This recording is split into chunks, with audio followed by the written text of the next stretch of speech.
Comenzamos con nuestro primer expositor, el doctor Miguel Ángel Rodríguez Mackey. Antes de cederle el uso de la palabra, daré cuenta de un breve resumen de su CV.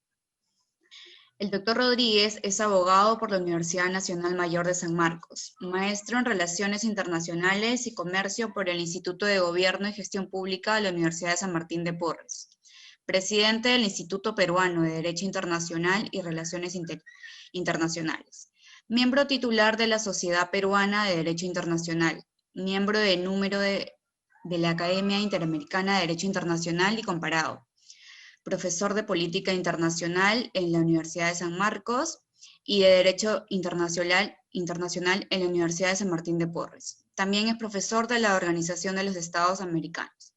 Fue observador internacional de las elecciones parlamentarias en Venezuela el 6 de diciembre de 2015 y observador internacional del plebiscito por el Acuerdo de Paz en Colombia. Tiene 6 libros publicados sobre política internacional y es columnista de la página internacional del diario El Correo.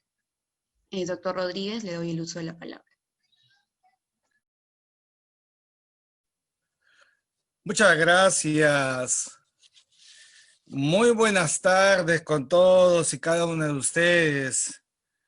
Quiero expresar mi ferviente saludo y de felicitación a la Universidad de San Martín de Porres, a su rector, Raúl Bao García, y a la doctora Elizabeth Sea por esta tan oportuna organización de un evento, yo diría que cobra mucho estelarato en el marco de este aniversario 72º de la Declaración Universal de los Derechos Humanos en el marco de las Naciones Unidas. Así que, primero por eso, por lo académico, porque eso tiene que ser una universidad. Mi saludo y mis felicitaciones. Mi saludo al embajador Carlos Escull, amigo, encantado de verte, siempre presente, con protagonismo en nuestro país, defendiendo los grandes valores, ese gran derrotero que lleva adelante el presidente Juan Guaidó. Y con usted, por supuesto, mi saludo, ese testimonio que acabamos de escuchar, esas palabras de la diputada Delsa Solórzano, importantes declaraciones. Miren, que nos diga que en Venezuela se vive al mes con un dólar es extraordinariamente patético, preocupante, pero es una gran verdad. No hay que mentirle al mundo ni a la historia. Y tenemos que ser conscientes que lo que ha dicho la diputada es una verdad absoluta que se tiene que escuchar en cuantos confines de los espacios dimensionales en el sistema internacional. Mi saludo, por supuesto, al doctor Miguel Ángel Soria Fuerte y los testimonios que vamos a escuchar luego de Moldy, de la Sota y Rafaela Reckens. Y yo quisiera, con la licencia del señor rector y de la doctora Elizabeth Sea, introducirme ya un poco más en la naturaleza jurídica de lo que es objeto ya de nuestra participación el día de hoy en este importante evento académico. Y claro, nos estamos refiriendo a este informe que en su momento emitió esta misión independiente de determinación de los hechos. No es un informe para escribir como en mi biblioteca doctrina y doctrina y doctrina. No, es un informe de factum. Es un informe de actos in pectore, de actos de hecho concretos, de actos visibles que han confirmado la naturaleza censurable de una dictadura como anoche, como ayer ha calificado la OEA.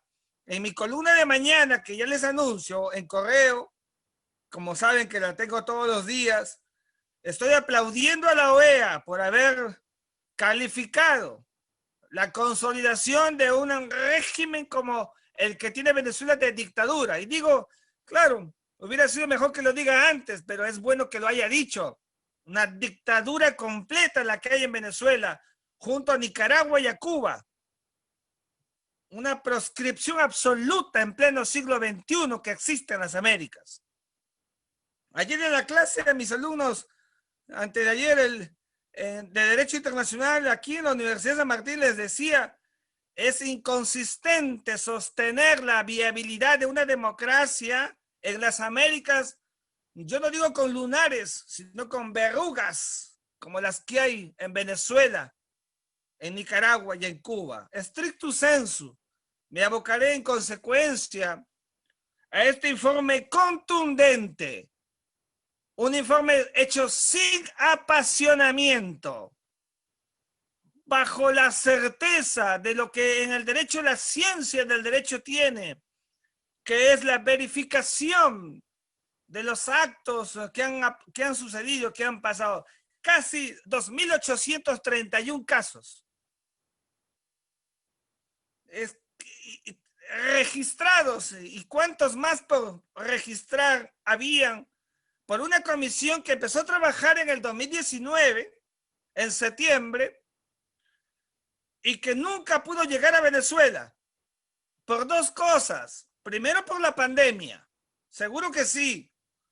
La pandemia impidió un trabajo in loco, como decía mi maestro en la Cancillería, un trabajo de campo. Pero también lo impidió la dictadura de Nicolás Maduro. Hizo cualquier cosa para que no fueran, pero así, aún así, con todo ello, este informe voluminoso que la doctora Elizabeth Becerra tuvo la gentileza de enviarme con tiempo para yo revisar, ha sido claro y contundente, porque si algo tiene, ha puesto de relieve la investigación sobre ejecuciones extrajudiciales en Venezuela. Fíjense ustedes, ejecuciones extrajudiciales, es decir, actos que denigran cualquier proceso, porque la judicialidad es la única que tiene la legitimidad para los actos fuera del derecho. Desapariciones forzadas, detenciones arbitrarias y, por supuesto, torturas por montañas. Eso que hemos visto en estas prisiones en Venezuela, donde en su momento la visita de Michelle Bachelet, que a mi juicio la criticaba mucho como presidenta, claro que sí, pero como alta comisionada de la ONU me saqué el sombrero para decirle, usted fue directamente a Venezuela, conversó con los actores visibles y dijo que habían presos políticos en Venezuela. Una barbaridad sostener lo contrario. Además, cuando hemos estado en Venezuela, los hemos visto y hemos conversado con los que pudieron en algún momento salir de la cárcel. De manera que nos encontramos ante una imputación objetiva, material, imputación objetiva y material. Las violaciones flagrantes de derechos humanos en la historia han recorrido justamente el siglo XX para lograr lo más excelso en el derecho punitivo internacional, que es la individualización de la responsabilidad penal, de la responsabilidad punitiva. Esto que se hizo al comienzo, luego de la Primera Guerra Mundial, contra el Kaiser Guillermo II, y que no logra prosperar como se hubiera querido, pero que Nuremberg lo hizo con los nazis, de la Gestapo y de la SS. Lo logra finalmente en 1998 en el estatuto de lo que sería, de lo que es hoy la Corte Penal Internacional, el Estatuto de Roma. Hay que mirar y focalizar todo el enunciado de este informe, y Maduro debe estar temblando porque sabe perfectamente que la Corte Penal Internacional, que es verdad, actúa de manera complementaria, supletoria. Una vez agotado el mecanismo judicial nacional, que en Venezuela no existe, porque Maduro controla todo el aparato funcional del país, seamos claros. Y esa corte donde, como muy bien ha dicho el embajador Carlos School, Maduro ha sido denunciado, él y sus secuaces. El informe dice que hay responsabilidad penal verificable en Venezuela. Y lo más importante del informe, y que hay elementos razonables, dice el informe, elementos de juicio razonable. Y lo señala en primera persona que Nicolás Maduro y el ministro del Interior y también el de Defensa participaron con responsabilidad en la comisión de la violación de derechos humanos. Fíjense ustedes la contundencia del informe. Es que no solamente es una responsabilidad en el ámbito que pueda ser de la autoría o lo que se llama mediato, no, directa, con un involucramiento de donde era imposible, según la comisión, que pudiera haber un desconocimiento por parte de Nicolás Maduro y de su cúpula de este tracto de comisión sistemática de violaciones de derechos humanos. Por eso se habla de los delitos imputados de lesa humanidad, porque son sistemáticos, porque han sido perpetrados, elaborados de manera sincrónica, con un objetivo claro, como los que vienen sucediendo en Venezuela. De manera que es verdad que el informe dice que durante las protestas en las calles de Caracas y de otras partes de Venezuela no se puede determinar niveles de imputación, de responsabilidad del Estado. No se puede, es verdad. Seguramente porque en un marco abierto es un poco más complicado ese tipo de verificaciones, pero las otras, las que han llevado a que muchos sean ingresados en ramo verde, lo que yo llamo la Bastilla del siglo XXI, donde Leopoldo López se pasó algunos años de su vida. Esa es la sistemática de la violación flagrante de los derechos humanos que está pasándole a Venezuela. Entonces, este es un informe hecho con mucha precisión, un informe que evidentemente nos está indicando que hay una evidente responsabilidad punitiva. Uno dirá, pero él es un jefe de Estado y está libre. Es verdad que es un jefe de Estado de facto. Es un hombre que tiene el poder de facto, no de jure. Y como es de facto, entonces no tiene el reconocimiento que en el derecho internacional del siglo XXI supone el acto de la legitimación. La legitimación. Maduro no tiene ni legalidad ni legitimidad. Y ese informe no es un informe hecho al interior de Venezuela, es un informe hecho extramuros por el foro planetario más importante del mundo. Y muy bien que se haya hecho en ese marco para que no quede duda de lo que está pasando al interior de Venezuela.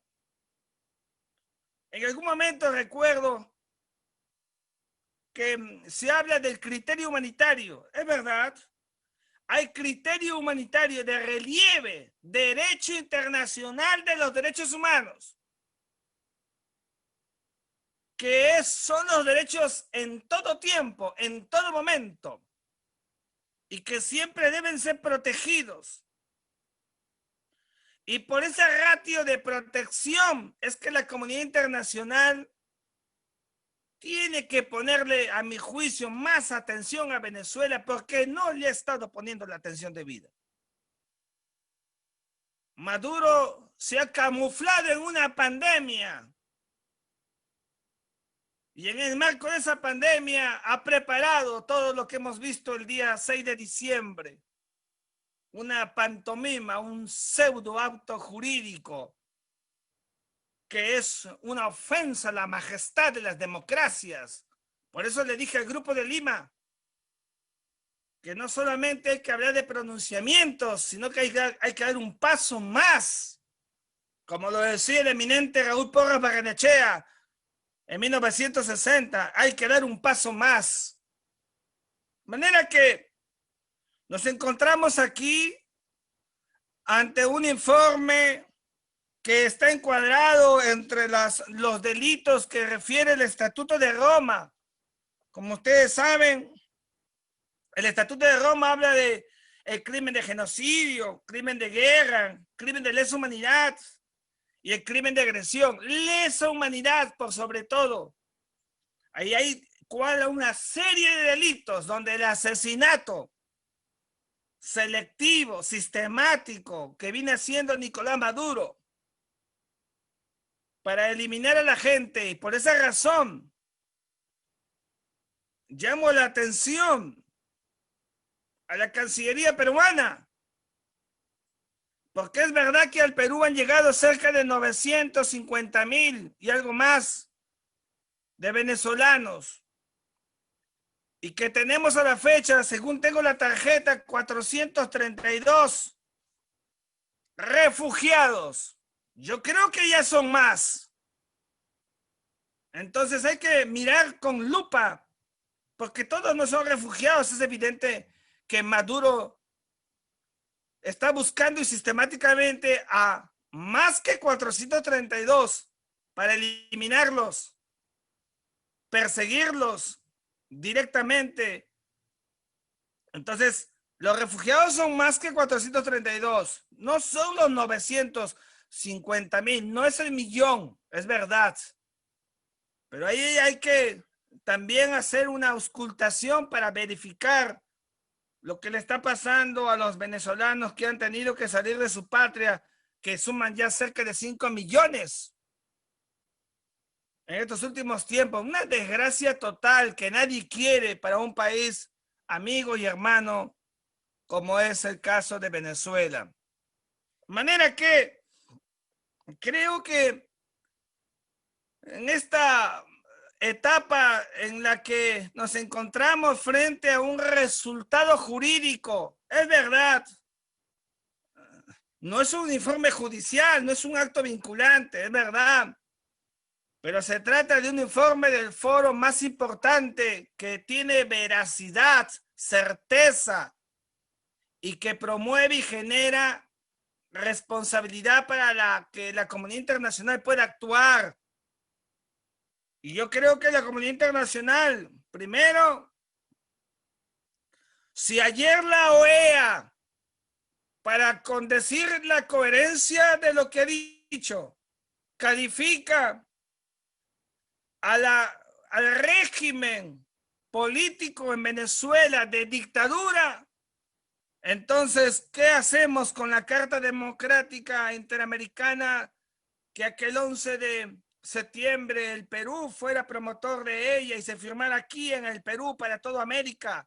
La Carta Democrática Interamericana, artículo 19, 20, 21, ¿qué hacemos con ello para la cualificación de la ruptura del régimen democrático que hay en Venezuela? ¿Qué estamos esperando, por favor?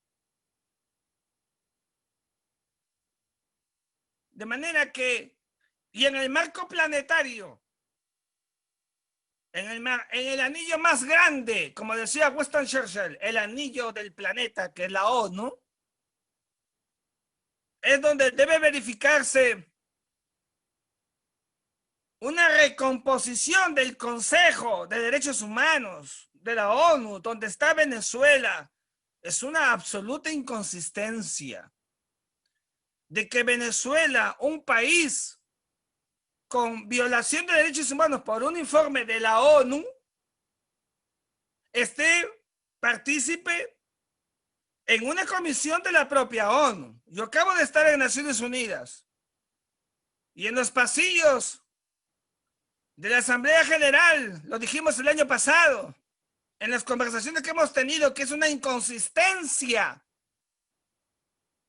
Y para eso los estados tienen que actuar, para eso la diplomacia tiene que actuar, hay que activar la diplomacia. De manera que a la par con que se produzca un acto jurídico, una consecuencia jurídica, hay que tomar determinaciones políticas, las jurídicas en el ámbito de la responsabilidad individual, por más negociación que pueda haber con Maduro en el ámbito político, no se puede librar de ella. Porque el derecho no está para entrar en la comidilla de las negociaciones políticas, porque los actos de jure son los que tienen que prevalecer. Y Maduro lo sabe, y esa es la razón de fondo por la cual él no quiere dejar el poder, porque se va a encontrar una situación de vulnerabilidad. Y es verdad, ¿quién quiere ir a la cárcel? Pero es lo que le espera a Nicolás Maduro, y para eso la política internacional, los actores visibles, invisibles, todos deben de coadyuvar. ¿En qué? ¿Qué es lo que quiero decir? Que es muy importante que ya se llegue a otro nivel de coordinación. Ya no solamente la negociación la negociación que a mi juicio está agotada. Uno dirá, siempre hay una ventana abierta, como decía mi maestro Gonzalo Fernández Puyó en la Cancillería, es verdad. Pero con un Maduro que juega siempre mal, todo falso, no se puede hacer nada. Por eso es importante adoptar medidas, y entre ellas las económicas. No hablemos de invasiones, ni de ningún acto militar, porque los actos militares están proscritos y no es ni siquiera una ratio de antecedente importante para la región que lo haya sobre Venezuela, porque además podría ser ferozmente ensangrentado y eso no es bueno. Pero sí medidas económicas, sanciones económicas mayores, que pueden incluir el bloqueo. Alguien me dijo el otro día, doctor Rodríguez Mackey, pero si ustedes deciden un bloqueo sobre Venezuela, el pueblo venezolano va a sufrir cada vez más. Y yo le digo, oiga, el pueblo venezolano tiene sufriendo más de 20 años. Ya sabe lo que es el sufrimiento, ya no le vamos a enseñar a ellos eso. Hay que adoptar medidas concretas para que un bloqueo provoque mayor presión, y esa mayor presión le cierran el caño a Maduro. La presión va a producir, evidentemente, desde las propias entrañas de ese militarismo democrático que hoy día está cooptado por las cúpulas que gobiernan con Diosdado Cabello y Nicolás Maduro en el poder al país.